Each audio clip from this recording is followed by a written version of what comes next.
Hi guys, welcome back to my YouTube channel. ನೀವು ನೋಡ್ತಾ ಇದ್ದೀರಾ Sangeetha vlog in Kannada and recipes. ಇವಾಗ ನಾನು ಈವ್ನಿಂಗಿಂದ ವ್ಲಾಗ್ನ ಸ್ಟಾರ್ಟ್ ಮಾಡ್ತಾ ಇದ್ದೀನಿ. ಇದೇನಪ್ಪ ಸ್ಯಾರೀಸ್ ತೋರಿಸ್ತಾ ಇದ್ದೀನಿ ಅಂತ ಅನ್ಕೊತಾ ಇದ್ದೀರಾ?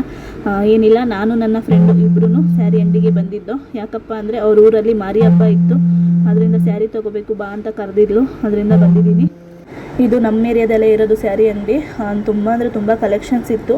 ನಾವು ಬಾರ್ಡ್ರ್ ಸೀರೆ ಬೇಡ, ಸಿಂಪಲ್ಲಾಗಿ ನೋಡೋಣ ಅಂದ್ಬಿಟ್ಟು ಹೋಗಿದ್ದು. ಆದರೆ ತುಂಬ ಜಾಸ್ತಿ ಕಲೆಕ್ಷನ್ಸ್ ಇದ್ದಿದೆ ಬಾರ್ಡ್ರ್ ಸ್ಯಾರಿ.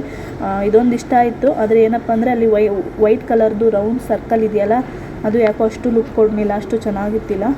ಅದು ಬೇಡ ಅಂದ್ಬಿಟ್ಟು ಇದೊಂದು ಸ್ಯಾರಿ ನೋಡ್ದೋ. ಇದು ಯಾಕೋ ಅಷ್ಟು ಇಷ್ಟ ಆಗಲಿಲ್ಲ, ಕಲರ್ ಇಷ್ಟ ಆಗಲಿಲ್ಲ. ಆ ಅಂಗಡಿಲಿ ಅದು ಅಷ್ಟು ನಮ್ಗೆ ಇಷ್ಟ ಆಗಲಿಲ್ಲ. ಅದಕ್ಕೆ ಬೇರೆ ಕಡೆ ನೋಡೋಣ ಅಂದ್ಬಿಟ್ಟು ಕಮಲಾನಗರ ಸೈಡ್ ಹೋಗ್ತಾ ಇದ್ದೀವಿ. ಕಮಲಾನಗರ ಸೈಡು ಸ್ಯಾರಿ ತುಂಬ ಚೆನ್ನಾಗಿರುತ್ತೆ. ಲಾಸ್ಟ್ ಟೈಮು ಅಲ್ಲೇ ತೊಗೊಂಡಿದ್ದು, ಅದರಿಂದ ಅಲ್ಲೇ ನೋಡೋಣ ಅಂದ್ಬಿಟ್ಟು ಇವಾಗ ಅಲ್ಲಿಗೆ ಹೋಗ್ತಾ ಇದ್ದೀವಿ.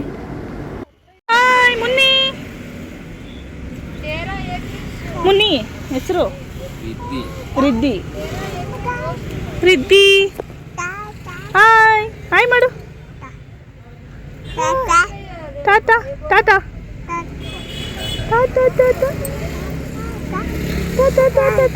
ಬೀಳ್ತೀರಾ ಬೀಳ್ತೀರಾ.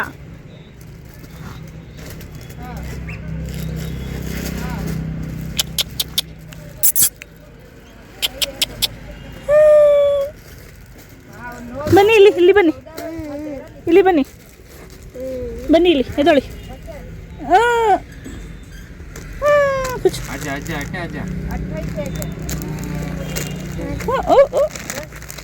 ಕ್ಲಿಪ್ಪು ಚುಚ್ಕೊಡುತ್ತೆ. ಫೈನಲಿ ಒಂದು ಸ್ಯಾರಿ ಸೆಲೆಕ್ಟ್ ಮಾಡಿದ್ಲು. ಈ ಪರ್ಪಲ್ ಕಲರ್ ಇದೆಯಲ್ಲ, ಪರ್ಪಲ್ ಕಲರು ಮತ್ತು ವೈಟ್ ಕಲರ್ ಬ್ಲೌಸ್ ಬಂದಿದೆ, ಕಾಂಬಿನೇಷನ್ ತುಂಬ ಚೆನ್ನಾಗಿದೆ ಅಂದ್ಬಿಟ್ಟು ಇದನ್ನ ಸೆಲೆಕ್ಟ್ ಮಾಡಿದ್ಲು. ಲಾಸ್ಟಲ್ಲಿ ಅದೇ ಸ್ಯಾರಿ ತೊಗೊಂಡು. ಕಲರ್ ಇದೆ, ಆರೆಂಜ್ ಇದೆ, ರೆಡ್ ಆರೆಂಜ್ ಇದೆ. ಓಪನ್ ಮಾಡಬೇಡಿ. ಹಾಂ ವಿತ್ ಪರ್ಪಲ್ ಒಂದಿದೆ, ಅಲ್ಲಿ ಹಾಂ ಇರಲಿ ಬಿಡಿ. ಇದೆ, ಅವಳು ಅಷ್ಟು ಬೇಗ ಯಾವ್ದನ್ನೂ ಸೆಲೆಕ್ಟ್ ಮಾಡಲ್ಲ. ಅಂದರೆ ಫುಲ್ಲು ಕಾಂಪ್ರಮೈಸ್ ಅಂತೂ ಆಗಲ್ಲ ಅವಳಿಗೆ. 100% ಇಷ್ಟ ಆಗಬೇಕು. ಕಲರ್ ಆಗಲಿ, ಕ್ಲಾತ್ ಆಗಲಿ ಎಲ್ಲ ಅವಳಿಗೆ ಇಷ್ಟ ಆದರೆ ಅಷ್ಟೇ ತೊಗೊಳ್ಳೋದು. ಅವಳಿಗೆ ಇಷ್ಟಪಟ್ಟಂತೆ ಆ ಸ್ಯಾರಿ ಸಿಕ್ತು. ಅಂದರೆ ತುಂಬ ಸಿಂಪಲ್ಲಾಗಿ ಹುಡುಕ್ತಿದ್ಲು, ಅದೇ ಥರ ಸಿಕ್ತು.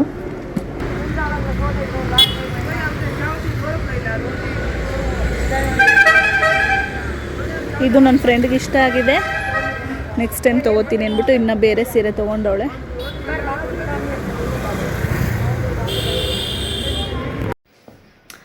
ಇವಾಗ ನನ್ನ ಮಗಳನ್ನು ಕರ್ಕೊಂಡು ಮನೆಗೆ ಬಂದೆ. ಸೀರೆ ತೊಗೊಂಡ್ಲು ನನ್ನ ಫ್ರೆಂಡು, ತೊಗೊಂಡು ಅವಳ ಮನೆಗೆ ಹೋದ್ಲು, ನಾನು ಇಲ್ಲಿಗೆ ಬಂದೆ. ಇವಾಗ ಅಡುಗೆಗೆ ಏನಾದರೂ ಮಾಡಬೇಕು. ಏನೂ ಮಾಡಿಲ್ಲ, ಏನು ಮಾಡೋದು, ಸಾಂಬಾರು ಇಲ್ಲ. ಇವಾಗ ಏನಾದರೂ ಯೋಚನೆ ಮಾಡಿ ಒಂದು ½ ಆನ್ ಅವರ್ ರೆಸ್ಟ್ ಮಾಡಿ ಇವಾಗ ಅಡುಗೆ ಮಾಡಬೇಕು. ಬೆಳಗ್ಗೆ ಝೆಪ್ಟೋದಲ್ಲಿ ಇದು ವುಡ್ ಆ್ಯಪಲ್ ನೋಡಿದೆ, ಬುಕ್ ಮಾಡಿದ್ದೆ. ನೋಡ್ಬೋದು, ಯಾರೆಲ್ಲ ಈ ವುಡ್ ಆ್ಯಪಲ್ ತಿಂದಿದ್ದೀರಾ ಕಮೆಂಟ್ ಮಾಡಿ. ನನ್ನ ಮಗಳಂತೂ ಇದನ್ನ ಟೇಸ್ಟ್ ಮಾಡಬೇಕು ಅಂತ ಕಾಯ್ತಾವಳೆ. ಯಾಕಂದರೆ ಅವಳು ನೋಡಿದ್ದೆ ಫಸ್ಟ್ ಟೈಮ್. ಪಾಪ ಅವಳು ಚಿಕ್ಕ ವಯಸ್ಸಿಂದ ಇವನ್ನೇ ನೋಡಿಲ್ಲ, ಅದರಿಂದ ನೋಡೋಣ ಒಂದು ಇವಾಗ ಟೇಸ್ಟ್ ಮಾಡಿಸ್ತೀನಿ ಹೆಂಗೈತೆ ಅಂತ. ತಿಂತೀಯಮ್ಮ? ಬೇಡ. ಇವಾಗ ವುಡ್ ಆ್ಯಪಲ್ಗೆ ಉಪ್ಪು, ಖಾರ ಮತ್ತು ಬೆಲ್ಲ ಹಾಕ್ಕೊಂಡು ಜಜ್ಕೊಂಡು ತಿಂತಾಯಿದ್ದೀವಿ. ಟೇಸ್ಟ್ ಮಾತ್ರ ಸಖತ್ತಾಗೈತೆ. ನಿಜವಾಗ್ಲೂ ತುಂಬ ಚೆನ್ನಾಗಿದೆ. ಇನ್ನೊಂದು ಸ್ವಲ್ಪ ಹಣ್ಣಾಗಬೇಕಾಗಿತ್ತು. ನನ್ನ ಮಗಳಿಗೆ ಆ ಥರ ಜಾಸ್ತಿ. ಅಮ್ಮ ನಾನು ಟೇಸ್ಟೇ ಮಾಡಿಲ್ಲ, ಪ್ಲೀಸ್ ಮಾಡಮ್ಮ ಅಂದ್ಲು. ನೋಡ್ಬೋದು, ನಾನಂತೂ ತುಂಬ ಚಿಕ್ಕ ವಯಸ್ಸಲ್ಲಿ ತಿಂದಿದ್ದು. ಸ್ವಲ್ಪ ನೆನಪಿದೆ ಅಷ್ಟೇ ತಿಂದಿದ್ದು. ಟೇಸ್ಟ್ ಕಂಪ್ಲೀಟ್ ಮರ್ತೋಗಿತ್ತು. ಇವಾಗ ತಿಂತಾಯಿದ್ದೀನಿ. ಹಾಯ್ ಗಾಯ್ಸ್, ಇವಾಗ ಬ್ಲಾಗ್ನ ಕಂಟಿನ್ಯೂ ಮಾಡ್ತಾಯಿದ್ದೀನಿ. ಇವಾಗ ಮಾರ್ನಿಂಗ್ 7:30 ಆಗಿದೆ. ಟೈಮ್ ಬಂದು ಟಿಫನ್ ಮಾಡ್ತಾಯಿದ್ದೆ. ಟಿಫನ್ಗೆ ಫ್ರೈಡ್ ರೈಸ್ ಮಾಡ್ತಾಯಿದ್ದೆ. ನನ್ನ ಮಗಳು ತುಂಬ ದಿವಸದಿಂದ ಫ್ರೈಡ್ ರೈಸ್ ಮಾಡಿಕೊಡಿ ಅಮ್ಮ ಅಂತ ಕೇಳ್ತಾಯಿದ್ಲು. ಪಾಪ ಮಾಡಿಕೊಟ್ಟೇ ಇತ್ತಿಲ್ಲ, ಅದರಿಂದ ಫ್ರೈಡ್ ರೈಸ್ ಮಾಡ್ತಾಯಿದ್ದೆ. ರೆಸಿಪಿ ಶೇರ್ ಮಾಡೋಣ ಅಂದ್ಬಿಟ್ಟು ವಿಡಿಯೋಸ್ ಸ್ಟಾರ್ಟ್ ಮಾಡಿದ್ದೀನಿ. ಬನ್ನಿ.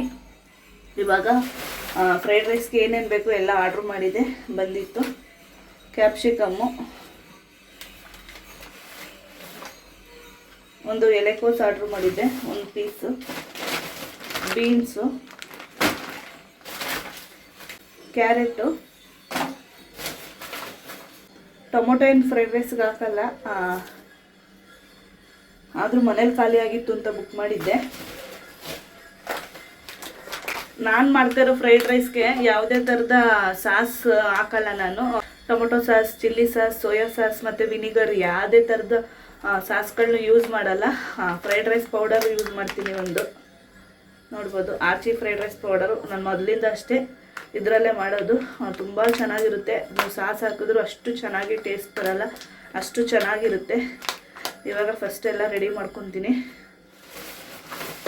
ನಾನು ತುಂಬ ವೀಡಿಯೋಸಲ್ಲಿ ಹೇಳಿದ್ದೀನಿ, ನಮ್ಮ ಬ್ಯಾಕ್ ಸೈಡ್ ರೋಡು, ನಮ್ಮ ಮನೆ ಬ್ಯಾಕ್ ಸೈಡ್ ರೋಡು ಒಂದು ದೇವಸ್ಥಾನ ಇದೆ, ಅದು ಸ್ವಲ್ಪ ಪೂಜೆ ಮಾಡ್ತಾ ಇದ್ದಾರೆ, ಅದು ಶಬ್ದ ಕೇಳಿಸ್ತಾ ಇದೆ. ಇವಾಗ ಫ್ರೈಡ್ ರೈಸ್ಗೆ ಎಲ್ಲ ರೆಡಿ ಮಾಡಿ ಇಟ್ಕೊಂಡ್ಬಿಡ್ತೀನಿ. ಇವಾಗ ತರಕಾರಿ ಒಂದೊಂದೇ ಕಟ್ ಮಾಡ್ಕೊತಾ ಇದ್ದೀನಿ. ನೋಡ್ಬೋದು ಈ ಥರ ಉದ್ದುದ್ದಕ್ಕೆ ಕಟ್ ಮಾಡ್ಕೋಬೇಕು, ಆವಾಗ ತುಂಬ ಚೆನ್ನಾಗಿ ಬರುತ್ತೆ ಫ್ರೈಡ್ ರೈಸು. ಎಲ್ಲ ರೆಡಿ ಮಾಡಿ ಇಟ್ಟೋಗಿ ನಾನು ರೆಡಿ ಆಗ್ತೀನಿ. ಅದಾದಮೇಲೆ ನಿಮಗೆ ರೆಸಿಪಿ ಶೇರ್ ಮಾಡ್ತೀನಿ.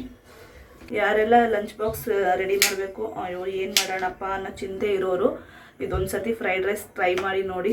ನಿಜವಾಗ್ಲೂ ತುಂಬ ಇಷ್ಟ ಆಗುತ್ತೆ ನಿಮಗೂ, ಅಷ್ಟು ಚೆನ್ನಾಗಿರುತ್ತೆ ಟೇಸ್ಟು. ನನಗೆ ಈ ಸಾಸ್ ಎಲ್ಲ ಹಾಕಿ ಮಾಡೋಂಥ ಫ್ರೈಡ್ ರೈಸ್ ಇಷ್ಟ ಆಗಲ್ಲ. ಆಗ್ಲಿಂದಲೂ ಅಷ್ಟೇ ನಾನು ಇದೇ ಥರ ಸಿಂಪಲ್ಲಾಗಿ ಫ್ರೈಡ್ ರೈಸ್ ಮಾಡಿ ತಿಂದು ರೂಢಿಯಾಗಿ, ಹೊರಗಡೆ ಸಾಸ್ ಹಾಕಿ ರೆಡಿ ಮಾಡೋ ಫ್ರೈಡ್ ರೈಸ್ ಅಷ್ಟು ಇಷ್ಟಪಟ್ಟು ತಿನ್ನೋಕ್ಕಾಗಲ್ಲ.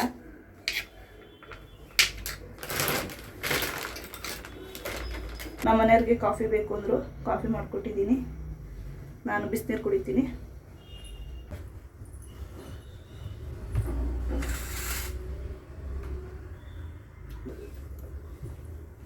ಏನ ಬೆಳಕೆ ಬೀಳಲ್ಲ. ಇವಾಗ ನಾನು ರೆಡಿಯಾಗಿದ್ದೀನಿ. ಫ್ರೈಡ್ ರೈಸ್ ಇನ್ನೂ ರೆಡಿ ಮಾಡಿಲ್ಲ. ನಾನು ರೆಡಿ ಆದಮೇಲೆ ಫ್ರೈಡ್ ರೈಸ್ ಮಾಡೋಣ ಅಂದ್ಬಿಟ್ಟು ಫಸ್ಟು ನಾನು ರೆಡಿ ಆದೆ. ಇವಾಗ ಫ್ರೈಡ್ ರೈಸ್ಗೆ ಏನೆಲ್ಲ ರೆಡಿ ಮಾಡಿ ಇಟ್ಕೊಂಡಿದ್ದೀನಿ ಅಂತ ತೋರಿಸ್ತೀನಿ. ಕ್ಯಾರೆಟು, ಬೀನ್ಸು, ಈರುಳ್ಳಿ, ಸ್ವಲ್ಪ ಒಂದು ಗೆಡ್ಡೆ ಬೆಳ್ಳುಳ್ಳಿನ ಸಣ್ಣದಾಗಿ ಕಟ್ ಮಾಡಿ ಇಟ್ಕೊಂಡಿದ್ದೀನಿ. 2 ರಿಂದ 3 ಮೆಣಸಿನ್ಕಾಯಿ ಕಟ್ ಮಾಡಿ ಇಟ್ಕೊಂಡಿದ್ದೀನಿ. ಸ್ವಲ್ಪ ಕ್ಯಾಪ್ಸಿಕಮ್ಮು, ಸ್ವಲ್ಪ ಎಲೆಕೋಸನ್ನ ಉದ್ದುದ್ದಕ್ಕೆ ಕಟ್ ಮಾಡಿ ಇಟ್ಕೊಂಡಿದ್ದೀನಿ. ಇಷ್ಟನ್ನ ರೆಡಿ ಮಾಡಿ ಇಟ್ಕೊಂಡಿದ್ದೀನಿ. ಇವಾಗ ನನಗೂ ಟೈಮ್ ಆಗಿದೆ, ಬೇಗ ಬೇಗ ಸ್ಟಾರ್ಟ್ ಮಾಡೋಣ. ಇವಾಗ ಅನ್ನ ರೆಡಿ ಮಾಡಿ ಇಟ್ಕೊಂಡಿದ್ದೀನಿ. ಅನ್ನನೂ ಆಗಿದೆ. ಒಗ್ಗರಣೆಗೆ ಹಾಕ್ಕೊಂಡ್ರೆ ಫ್ರೈಡ್ ರೈಸ್ ರೆಡಿ ಆಗುತ್ತೆ.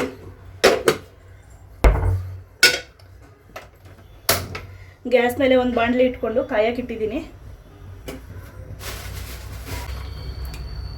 ಇವಾಗ ಆಯಿಲ್ ಹಾಕೋಬೇಕು. ಇವಾಗ ಒಂದು 4 ಸ್ಪೂನ್ ಅಷ್ಟು ಆಯಿಲ್ ಹಾಕ್ಕೊತಾ ಇದ್ದೀನಿ. ಸ್ವಲ್ಪ ಆಯಿಲ್ ಜಾಸ್ತಿ ಇದ್ದರೆ ಟೇಸ್ಟ್ ಚೆನ್ನಾಗಿರುತ್ತೆ. ಆಯಿಲ್ ಕಂಪ್ಲೀಟ್ ಕಾದಿದೆ. ಇವಾಗ ಕಟ್ ಮಾಡಿ ಇಟ್ಕೊಂಡಿದ್ವಲ್ಲ ಸಣ್ಣದಾಗಿ ಬೆಳ್ಳುಳ್ಳಿ, ಅದು ಹಾಕೊತಾ ಇದ್ದೀನಿ. ಬೆಳ್ಳುಳ್ಳಿ ಸೇರಿಸಿದ ತಕ್ಷಣ ಹಸಿರು ಮೆಣಸಿನ್ಕಾಯಿನೂ ಹಾಕೊತೀನಿ ಜೊತೆಗೆ.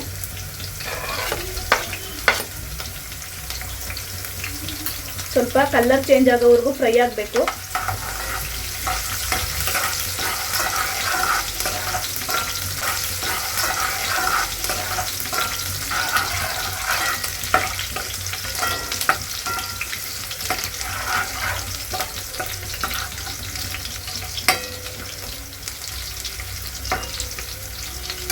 ಇವಾಗ ಹಾಕೊಂಡು ಒಂದು 5 ಸೆಕೆಂಡ್ಗೆಲ್ಲ ಈರುಳ್ಳಿ ಹಾಕೊತಾ ಇದ್ದೀನಿ.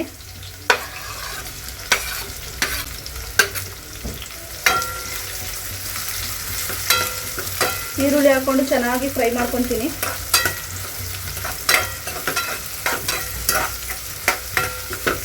ಕಲರ್ ಚೇಂಜ್ ಆಗೋವರೆಗೂ ಫ್ರೈ ಆಗಬೇಕು. ಇವಾಗ ರುಚಿಗೆ ತಕ್ಕಷ್ಟು ಉಪ್ಪು ಹಾಕೊತಾ ಇದ್ದೀನಿ. ಉಪ್ಪನ್ನ ನಾವು ನೋಡೇ ಹಾಕೋಬೇಕು, ಯಾಕಂದರೆ ಫ್ರೈಡ್ ರೈಸ್ ಪೌಡರ್ ಯೂಸ್ ಮಾಡೋದ್ರಿಂದ ಪೌಡ್ರಲ್ಲೂ ಉಪ್ಪಿರುತ್ತೆ. ಉಪ್ಪಾದರೆ ಅಷ್ಟು ಟೇಸ್ಟ್ ಚೆನ್ನಾಗಿರಲ್ಲ, ಆದ್ದರಿಂದ ಉಪ್ಪನ್ನ ಸ್ವಲ್ಪನೇ ಸೇರಿಸ್ಕೊತೀನಿ. ಚೆನ್ನಾಗಿ ಇನ್ನೊಂದು ಸಲ ಫ್ರೈ ಮಾಡ್ಕೊತೀನಿ. ಈರುಳ್ಳಿ ಲೈಟಾಗಿ ಕಲರ್ ಚೇಂಜ್ ಆಗಿದೆ. ಇವಾಗ ಕ್ಯಾರೆಟು, ಬೀನ್ಸ್ ಕಟ್ ಮಾಡಿ ಇಟ್ಕೊಂಡಿದ್ವಲ್ಲ ಅದನ್ನ ಹಾಕೊತಾ ಇದ್ದೀನಿ. ಇನ್ನೊಂದು ಸಲ ಚೆನ್ನಾಗಿ ಫ್ರೈ ಮಾಡ್ಕೊತಾ ಇದ್ದೀನಿ. ನಾನು ತರಕಾರಿನ ಸ್ವಲ್ಪ ಜಾಸ್ತಿನೇ ಸೇರಿಸ್ಕೊತೀನಿ. ನೀವು ಬೇಕಂದರೆ ಸ್ವಲ್ಪ ಲೈಟಾಗೆ ತರಕಾರಿ ಹಾಕೋಬೋದು. ನಾವು ತರಕಾರಿ ಜಾಸ್ತಿ ಹಾಕ್ಕೊಂಡಿದ್ದೀನಿ. ಇದು ಒಂದು ಸಲ ಕ್ಲೀನಾಗಿ ಮಿಕ್ಸ್ ಆಗಬೇಕು, ಚೆನ್ನಾಗಿ ಫ್ರೈ ಆಗಬೇಕು. ತರಕಾರಿ ಲೈಟಾಗಿದ್ರೂ ಚೆನ್ನಾಗೇ ಇರುತ್ತೆ. ಅಂದರೆ ನನ್ನ ಹತ್ರ ಇತ್ತಲ್ಲ ಅಂತ ನಾನು ಜಾಸ್ತಿ ಹಾಕ್ಕೊಂಡಿದ್ದೀನಿ. ಇವಾಗ ತರಕಾರಿ ಅರ್ಧ ಭಾಗ ಬೇಯಬೇಕು, ಅಲ್ಲಿವರೆಗೂ ಫ್ರೈ ಮಾಡ್ಕೊತೀನಿ. ಲಿಡ್ನ ಕ್ಲೋಸ್ ಮಾಡಿಕೊಂಡು ಒಂದು 2 ನಿಮಿಷ ತರಕಾರಿನ ಫ್ರೈ ಮಾಡ್ಕೊತೀನಿ. ಇವಾಗ ತರಕಾರಿ ಎಲ್ಲ ಬೆಂದಿದೆ. ಇವಾಗ ತರಕಾರಿ ಎಲ್ಲ ಚೆನ್ನಾಗಿ ಫ್ರೈ ಆಗಿದೆ. ಇವಾಗ ಈ ಟೈಮಲ್ಲಿ ಕಟ್ ಮಾಡಿ ಇಟ್ಕೊಂಡಿದ್ವಲ್ಲ ಕ್ಯಾಪ್ಸಿಕಮ್ಮು ಮತ್ತು ಎಲೆಕೋಸು ಅದನ್ನ ಹಾಕೊತಾ ಇದ್ದೀನಿ. ಇವಾಗ ಇದನ್ನ ಚೆನ್ನಾಗಿ ಮಿಕ್ಸ್ ಮಾಡ್ಕೊತೀನಿ.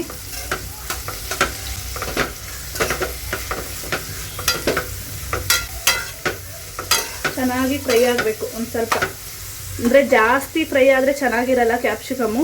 ಒಂದು ಅರ್ಧ ಫ್ರೈ ಆದರೆ ಕ್ರಂಚಿಯಾಗಿದ್ದರೆ ತುಂಬ ಚೆನ್ನಾಗಿರುತ್ತೆ. ಅದರಿಂದ ಒಂದು ಅರ್ಧ ಅಷ್ಟು ಇದನ್ನು ಫ್ರೈ ಮಾಡ್ಕೊತೀನಿ. ಖಂಡಿತ ನೀವು ಒಂದು ಸತಿ ಲಂಚ್ ಬಾಕ್ಸ್ಗೆ ಈ ಫ್ರೈಡ್ ರೈಸ್ನ ಟ್ರೈ ಮಾಡಿ ಹೇಗಿತ್ತು ಅಂತ ಕಮೆಂಟ್ ಮಾಡಿ. ತುಂಬ ಕ್ವಿಕ್ಕಾಗಿ ಆಗುತ್ತೆ, ಹಾಗೆ ಟೇಸ್ಟು ಅಷ್ಟೇ ತುಂಬ ಅಂದರೆ ತುಂಬ ಚೆನ್ನಾಗಿರುತ್ತೆ.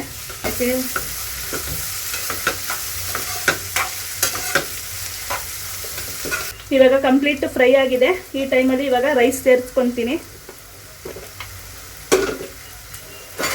ಇವಾಗ ರೈಸ್ನ ಸೇರಿಸ್ಕೊಂಡು ಕ್ಲೀನಾಗಿ ಒಂದ್ಸಲ ಮಿಕ್ಸ್ ಮಾಡ್ಕೊತೀನಿ.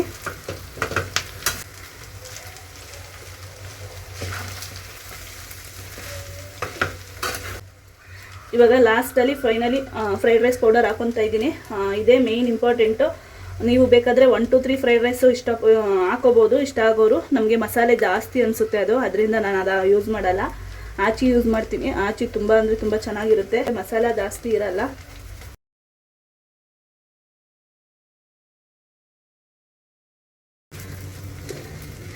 ಇವಾಗ ಕ್ಲೀನಾಗಿ ಒಂದ್ಸತಿ ಮಿಕ್ಸ್ ಮಾಡ್ಕೊತೀನಿ. ಫ್ರೈಡ್ ರೈಸ್ ಪೌಡರ್ ಅನ್ನಕ್ಕೆಲ್ಲ ಚೆನ್ನಾಗಿ ಮಿಕ್ಸ್ ಆಗಬೇಕು, ಅಲ್ಲಿ ಗಂಟ ಫ್ರೈ ಮಾಡ್ಕೊತೀನಿ. ನೋಡ್ಬೋದು ಎಷ್ಟು ಚೆನ್ನಾಗಿ ರೆಡಿಯಾಗಿದೆ ಫ್ರೈಡ್ ರೈಸ್ ಅಂತ. ಇವಾಗ ನನಗೂ ಟೈಮ್ ಆಗಿದೆ, ಲಂಚ್ ಬಾಕ್ಸ್ ರೆಡಿ ಮಾಡಿಕೊಂಡು ನಾನು ಡ್ಯೂಟಿಗೆ ಹೊರಡಬೇಕು.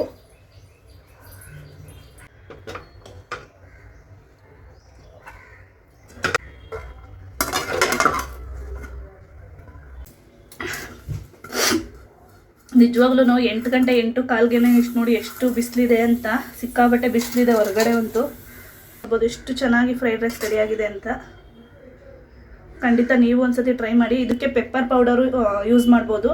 ಅಂದರೆ ನಾನು ಯಾಕಪ್ಪ ಹಾಕ್ಕೊಂಡಿಲ್ಲ ಅಂದರೆ ನನ್ನ ಮಗಳಿಗೆ ಸ್ವಲ್ಪ ಖಾರ ಅಂದರೆ ಆಗಲ್ಲ, ನಿಮಗೂ ಗೊತ್ತು, ನಾನು ಎಷ್ಟೋ ವಿಡಿಯೋದಲ್ಲಿ ಹೇಳಿದ್ದೀನಿ. ಅದರಿಂದ ಪೆಪ್ಪರ್ ಹಾಕೋದ್ರಿಂದ ಸ್ವಲ್ಪ ಸ್ಪೈಸಿ ಆಗುತ್ತೆ, ಅದರಿಂದ ನಾನು ಹಾಕ್ಕೊಂಡಿಲ್ಲ. ನೀವು ಬೇಕು ಅಂದರೆ ಪೆಪ್ಪರ್ ಪೌಡ್ರನ್ನು ಯೂಸ್ ಮಾಡ್ಬೋದು.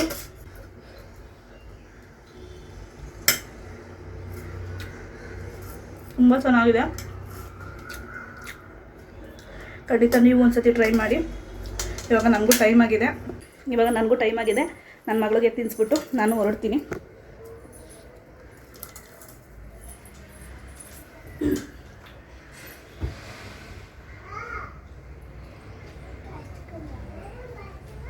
ತುಂಬ ಚೆನ್ನಾಗಿದೆ.